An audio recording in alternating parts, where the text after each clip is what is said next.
মাত্র কয়েক মিনিটের মধ্যে নামার কথা ছিল, কিন্তু মাটি আগে চলে এলো।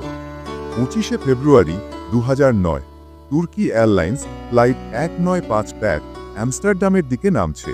পাইলটরা শান্ত, আকাশ পরিষ্কার। হঠাৎ প্লেনটি হোঁচট খেয়ে পড়ে যায় একটি কাদা মাঠে। বিস্ফোরণ নেই, আগুনও না, শুধু নিস্তব্ধতা। 9 জন যাত্রী গণস্থলেই মারা যান। কিন্তু কিভাবে? তদন্তে বেরিয়ে আসে এক ভয়ঙ্কর সত্য। রেডিও অল্টিমিটার ছিল বিকল।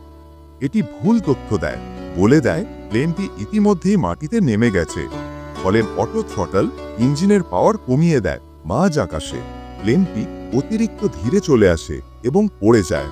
পাইলটরা ঠিক করতে চেষ্টা করেছিলেন, কিন্তু সময় শেষ। এটা শুধু দুর্ঘটনা নয়, প্রযুক্তি যখন ভুল করে তখন মানুষকে সেটা ধরতে হয়। একটি সেন্সর বদলে দিল বিমান নিরাপত্তার ইতিহাস।